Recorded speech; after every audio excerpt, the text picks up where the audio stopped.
Module 5 will focus on how colleges change, using Kaiser's textbook as a guide. Kaiser provides a framework of multiple ways to view change and how leaders in higher education can intentionally decide on which change strategy may be more effective depending upon the context of their institution and the need to be changed. If there's one skill we all need to learn in higher education, is how to implement change effectively. And Kaiser groups this multiple frameworks into 6 frames.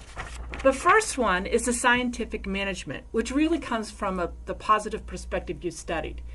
It's based on the theory that change is linear and a rational process. So all we have to do is figure out what structural changes we need to make, and we can implement the change.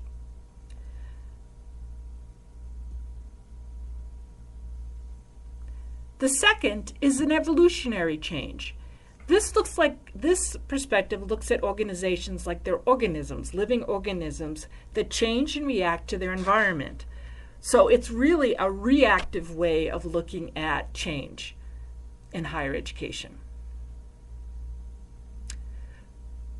The third is social cognition, which really starts to take on the social constructive perspective that was studied. The social cognition theory of change is based on the assumption that the change occurs when individuals and how they make sense of their organization changes. So it's how they frame it and how that frame changes. The cultural social is also a social constructive perspective, and it goes a little further, that change is based on the assumption that if you want to make change in organization, you need to change the norms, values, and attitudes of the individuals within the organization. I'm going to add Karen Card's perspective here in experiencing change on culture. If the change you want to make is consistent with the culture, you can just implement it. But if the change is different than the culture, you need to either change the change to be more consistent with the culture, or you need to take the time to change the culture. I can't tell you how many times I tried to implement change and didn't pay attention to the culture. And so that would be my number one takeaway from this lesson.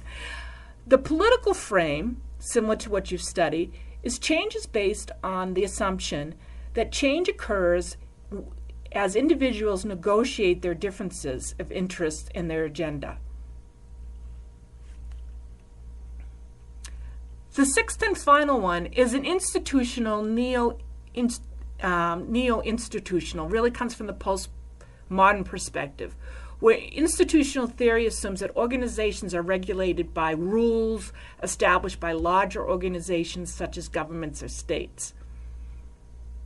So what I would like you to be able to do is be able to look at these different change theories and try to decide which theory works best to implement the change you want to have.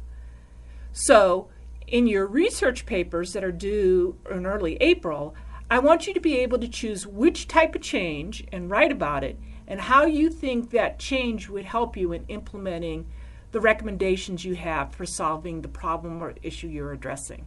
I look forward to reading your research papers.